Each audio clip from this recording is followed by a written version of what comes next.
Hello everyone, welcome to মাস্টারদের classroom. আজকের উপস্থাপনায় নিয়ে চলে এসেছি তোমাদের জন্য আরেকটি নতুন ডেমো ক্লাস। এই ডেমো ক্লাসটি আমি আমার ইন্টারভিউতে দিয়েছিলাম। তো চলো সেটাই শুরু করা যাক। গুড মর্নিং স্টুডেন্টস, আশা করি তোমরা সবাই ভালো আছো। বাহ বাহ বাহ, ভেরি গুড। আচ্ছা, তোমাদের মধ্যে কে কে পাহাড়ে বেড়াতে গেছো বলো তো? হ্যাঁ, কি বলছো দীপশিতা? তুমি পাহাড়ে বেড়াতে গেছো? কোন পাহাড়ে বেড়াতে গেছো? দার্জিলিং পাহাড়ে বেড়াতে গেছো? বাহ বাহ বাহ। এই দার্জিলিং পাহাড়ে কখনো কখনো দেখেছো? খবরে দেখা যায় না, ধস নামে। হুম, এই যে পাহাড়, এই পাহাড়ে ধস কেন হয় বলো তো? ঠিক বলেছো, বৃষ্টি হলে পাহাড়ের নরম মাটি বা পাহাড়ের ঢাল ধসে পড়ে, ওটাকে আমরা কি বলছি? ধস। আজকে না আমরা এই পাহাড়, পর্বত, মালভূমি এইদের সম্পর্কে জানবো। এই পাহাড়, পর্বত আর মালভূমি মনে করো তিনজন বন্ধু। এই তিনজন বন্ধুকে আমি এঁকেছি। দেখো, এই যেটা এঁকেছি না, এই যে সব থেকে বেশি উঁচু, এইটা হলো পর্বত। তারপরে এই যেটা এঁকেছি একটু পর্বত থেকে কম উঁচু, এটা হলো পাহাড়। আর এই যে পাহাড়ের থেকে আরো কম উঁচু, এটা হলো কি? মালভূমি। মালভূমির পরে সমভূমি থাকে, এই সমভূমি, তারপরে সমুদ্র। এখন এই তিন বন্ধু একদিন না গল্প করতে বসেছে। পর্বত, তারপরে কে? তারপরে বসেছে পাহাড়, তারপরে বসেছে মালভূমি। তিনজন গল্প করছে। গল্প করতে করতে পর্বত প্রথমে কি বলছে জানো? পর্বত পাহাড়কে বলছে, বলছে আমি তোমার থেকে জানো অনেক উঁচু। কত উঁচু? বলছে আমি তোমার থেকে 1000 মিটারের বেশি উঁচু। আমার উচ্চতা কিন্তু 1000 মিটারের বেশি। তখন পাহাড় বলছে ঠিক আছে, তুমি আমার থেকে বেশি উঁচু, কিন্তু আমি কিন্তু মালভূমির থেকে উঁচু, আর আমার উচ্চতা হলো 600 থেকে 1000 মিটার এর মধ্যে থাকে। তখন মালভূমি বলছে তোমরা আমার থেকে বেশি উঁচু হতে পারো, কিন্তু আমার উচ্চতাও কিন্তু কম নয়, আমার উচ্চতাও কিন্তু 300 থেকে 600 মিটারের মধ্যে থাকে। এবার মালভূমি লজ্জায় পড়ে গেছে। তখন মালভূমি পাহাড় আর পর্বতকে বলছে, বলছে আমার ভিতরে কি আছে জানো? আমার ভিতরে আছে খনিজ সম্পদ। তোমাদের ভিতরে আছে? তখন পাহাড় বলছে আমার ভিতরে নেই। পর্বত বলছে আমার ভিতরেও নেই। তাহলে মালভূমি বলছে তাহলে কার মধ্যে আছে? শুধু শুধু কিন্তু আমার মধ্যে আছে।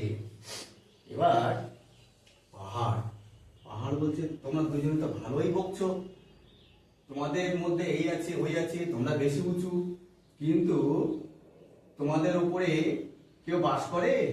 কেউ বাস করে না। তাহলে তোমাদের মধ্যে জনবসতি নেই, তাই না? তোমাদের উপরে গাছপালা আছে? নেই। রাস্তা আছে? নেই। এই সব কিন্তু আমার উপরে আছে। তোমাদের উপরে তাহলে কি নেই? জনবসতি নেই, গাছপালা নেই, তাই না? কিন্তু আমার উপরে জনবসতি, গাছপালা, রাস্তাঘাট সব আছে। এখন এই দেখে পর্বত কি বলছে না? পর্বত বলছে আচ্ছা তাই, আমার উপরে কি আছে না? আমার উপরে আছে বরফ। তোমাদের উপরে বরফ আছে? পাহাড় বলছে না তো, আমার উপরে বরফ নেই। মালভূমি তোমার উপরে আছে?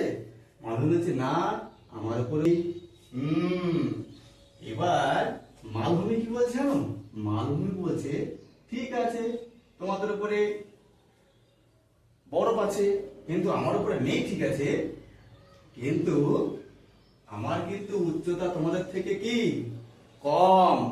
আমার উপরে সবাই কিন্তু সহজেই উঠতে পারে। আর আমার ঢাল, আমার ঢাল কেমন? আমার ঢাল কিন্তু খাড়া। খাড়া হলেও কিন্তু মানুষজন উঠতে পারে। পাহাড় বলছে তোমার ঢাল খাড়া, কিন্তু আমার ঢালটা কিন্তু ঢালু, তোমার থেকে আরো সহজে উঠতে পারে। আর মালভূমি বলছে পর্বত তোমার ঢাল কেমন? বলছে আমার ঢাল তো ভীষণ খাড়া বন্ধু। ওই জন্য আমার উপরে কেউ উঠতে পারে না। এবার কি হচ্ছে জানো, পর্বত বলছে, পর্বত কি বলছে জানো, পর্বত বলছে আমার মাথা কেমন জানো, আমার মাথা তীক্ষ্ণ। পাহাড়, তোমার মাথা কেমন, তোমার মাথা তো গোল। আর মালভূমি, তোমার মাথা বলছে আমার মাথা হলো চ্যাপ্টা। এবার মালভূমি বলছে ঠিক আছে, তোমাদের মাথা গোল, কারোর মাথা তীক্ষ্ণ, কারোর মাথা চ্যাপ্টা, সব শুনলাম, কিন্তু আমার জানো বন্ধু আছে। হ্যাঁ, সেই বন্ধু কারা কারা জানো, আমার বন্ধু হলো ছোট নাগপুর মালভূমি, ছোট নাগপুর মালভূমি। তখন পাহাড় বলছে শুধু তোমার একা বন্ধু আছে, আমারও বন্ধু আছে। এই যে আমার বন্ধুর নাম হলো বীরভূমের মামা ভাগ্নে পাহাড়। হ্যাঁ, যে মামা ভাগ্নে, ওরা কিন্তু আমার বন্ধু।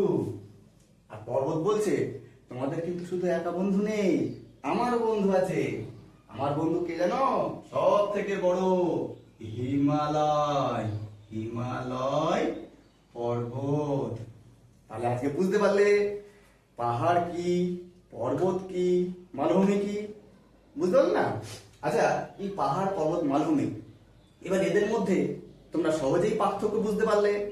তোমরা কি করবে জানো তো, তোমরা এই যে পাহাড়, পর্বত আর মালভূমি এই ছবিটা আঁকবে, আর প্রত্যেকটা দুটো করে বৈশিষ্ট্য লিখে নিয়ে আসবে।